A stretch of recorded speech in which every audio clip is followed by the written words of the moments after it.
अस्सलाम वालेकुम guys, welcome back to my digital channel. मुझसे बहुत सारे लोगों ने सवाल पूछा था कि आपको यूएई में जॉब कैसे मिली और आपने कहाँ अप्लाई किया था, कौन से पोर्टल्स किए थे और आपका जो है वो इंटरव्यूज़ कितने हुए थे, उसके बाद स्टेप्स क्या था और दुबई का वीज़ा प्रोसेस क्या था। तो आज की वीडियो में हम यही टॉपिक कवर्स करेंगे और उसमें मैं आपको बताऊंगा कि आपने कहाँ से पोर्टल्स यूज़ करने हैं, किस तरह की सीवी बनानी है और सवाल किस तरह के होंगे। अगर आप शॉर्टलिस्ट हो जाए तो आपने क्या क्या चीज़ों का ख्याल रखना है, क्योंकि बहुत इंपॉर्टेंट है कि हमने किन किन चीज़ों का ख्याल रखना है। क्योंकि यहाँ पे काफ़ी प्रॉब्लम हो जाती हैं, क्योंकि कंपनीज अक्सर फ्रॉड भी करती हैं और पैसे भी ले लेती हैं वीज़ाज़ के, और वीज़ा भी ग्रांट नहीं है। तो आपको इन सारी चीज़ों के बारे में आपको बताऊंगा आगे चल के।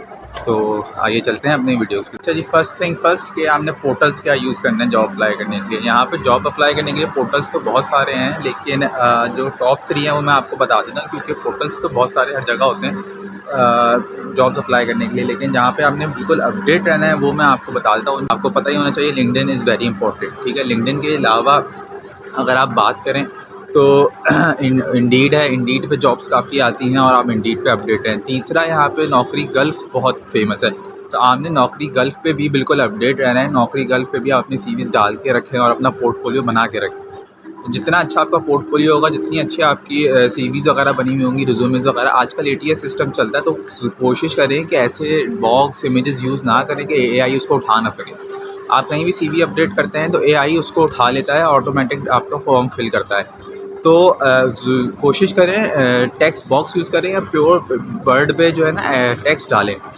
बॉक्सेस बनाना और ये क्लिप आर्ट लगाना ये एआई नहीं उठा पाता, क्योंकि एआई को वर्डिंग समझ आती है। तो सिंपल डॉक्यूमेंट के फॉर्म में रखें। एक फॉर्मेट कहलाता है, मेरा नाम जैसे से निकल गया, वो मैं लिख दूंगा नीचे। उस फॉर्मेट में बनाएं, क्योंकि उस फॉर्मेट पे ही वो एआई बहुत अच्छी तरह उसको उठा लेता है।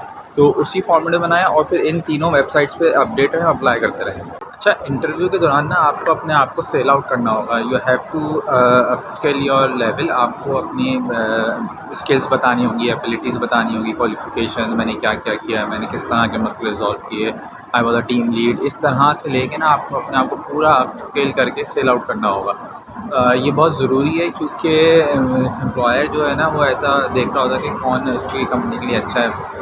ज़ाहिर सी बात है, जो वो पूछता सारे काम तो नहीं होते, लेकिन उसको फिर भी एक ऐसा ऑलराउंडर चाहिए था जो सारे मामलों पे देख ले।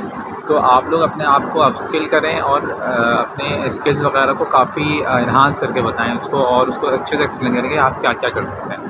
अच्छा, इसमें ये है कि हम जब MOL जो है ले लेते हैं, फिर वीज़ा आ जाता है। फिर आप यहाँ जब आते हैं ना, 2 महीने का एंट्री परमिट है, उसके बाद आपको मेडिकल करवाना होता है। मेडिकल में ब्लड टेस्ट होता है और चेस्ट का एक्सरे होता है। जब आप मेडिकल क्लियर कर जाते हो ना, तो फिर आपका एमिरेट्स आईडी के लिए अप्लाई करना होता है। जब एमिरेट्स आईडी आपकी आ जाएगी ना, उसके बाद आपके बैंक अकाउंट्स वगैरह सारी चीज़ें, फिर आपको 2 साल का वीज़ा ग्रांट हो जाता है, आप यहाँ आराम से रह सकते हैं। जिसमें यह है कि जिसकी 4000 दिरहम की सैलरी होती है ना, वो अपने स्पाउस को भी स्पॉन्सर कर सकता है। जिसकी 4000 से कम है वो अपनी स्पाउस को नहीं कर सकता। वैसे तो हर साल ये चेंज होती है पॉलिसी, लेकिन इस साल की पॉलिसी यही है कि 4000 दिरहम आपकी मंथली सैलरी होनी चाहिए जो आप स्पाउस कर सकते हैं। अच्छा, अब जहाँ तक बात रही मेरी कि मैंने कहाँ से जॉब ली है, तो मैंने इंडीड पे अप्लाई किया था। इंडीड पे वैकेंसी आई हुई थी और इंडीड से मैंने अप्लाई किया था, तो मुझे वहाँ से कॉल आई थी। वहाँ से पहले मेरा पर्सनालिटी टेस्ट होता। आपको ना एआई के क्वेश्चन बहुत अच्छी तरह से जवाब देना आने चाहिए, क्योंकि आजकल सब कुछ एआई बेस्ड हो गया है। पर्सनालिटी असेसमेंट टेस्ट हुआ था, वो जब मैंने क्लियर किया था, तो फिर मेरा फर्स्ट राउंड ऑफ इंटरव्यू हुआ ऑनलाइन विद एचआर। दैन मेरा हुआ था एचओडी से टेक्निकल इंटरव्यू हुआ था, एंड देन कंपनी के सीईओ से फाइनल इंटरव्यू हुआ था, जिसके बाद उन्होंने मेरा प्रैक्टिकल असेसमेंट टेस्ट भी लिया था कि मेरी नॉलेज कितनी अच्छी है एचआर में, जिसमें उन्होंने सिनेरियो बेस्ड क्वेश्चन दिए थे। आधे घंटे का टेस्ट था, उसमें एक्सेल का भी टेस्ट था। तो आपको अपने स्किल्स पे बहुत अच्छी ग्रिप रखनी है और इंटरव्यू से पहले आपने अपनी प्रिपरेशन ज़रूर करनी है कि मैंने किस तरह से प्रेजेंट करना है अपने आप को और किस तरह से करना है। उनकी जेडी ज़रूर पढ़े, उन्होंने आपको किस जेडी के लिए शॉर्टलिस्ट किया, आपने उससे रिलेटेड क्वेश्चन के जवाब अपने दिमाग में बना के रखने हैं। दूसरा, ये जब मेरा तीनों इंटरव्यू हुए तो दो उन्होंने मुझे जो जॉब ऑफ़र दी थी ना, उसमें जो हमारी कमिटमेंट हुई थी उससे कम दी थी। तो देयर वाज़ अ इशू।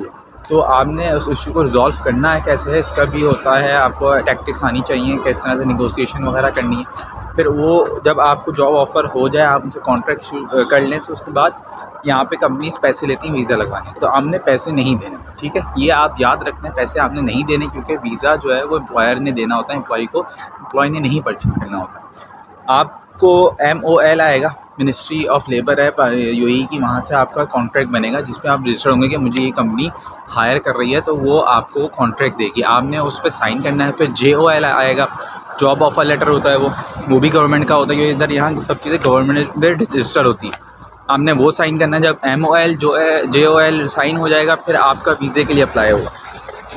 जब तक आपका MOL जो है अप्लाई नहीं होगा, मतलब है कंपनी आपसे फ्रॉड कर रही है। जब वो अप्लाई हो जाए तो फिर आप उसके बाद अपना वीज़े के लिए कंपनी अप्लाई कर देगी। फिर आपका वीज़ा आता है जो 2 महीने के लिए होता है। उसके बाद आपने 2 महीने के अंदर एंट्री करनी होती है। अगर आप 2 महीने के अंदर यूएई में नहीं आते तो वो आपका जो वीज़ा एंट्री परमिट होता है वो एक्सपायर हो जाता है। तो आपने 2 महीने के अंदर आपने इस चीज़ का भी ख्याल रखना है कि आपका वीज़ा कब इशू हुआ है। उसके बाद जब आपका वीज़ा आ जाता है तो आपने दुबई आना है। दुबई में आने से पहले आपको प्रोटेक्शन करवानी पड़ती है। आप जिस भी मुल्क में वहाँ से आप प्रोटेक्शन करा लें, क्योंकि ये हर जगह होता है लेबर की प्रोटेक्शन के लिए। लेबर बाहर जा रही है, आप एज आ एम्प्लॉयमेंट जा रहे हो। उसके बाद आप अपना पोलियो सर्टिफिकेट और वैक्सीन वगैरह करवाएं और अपने डॉक्यूमेंट्स कंप्लीट करके और फिर आप अपनी फ़्लाइट बुक कराएं और फिर यहाँ आएँ।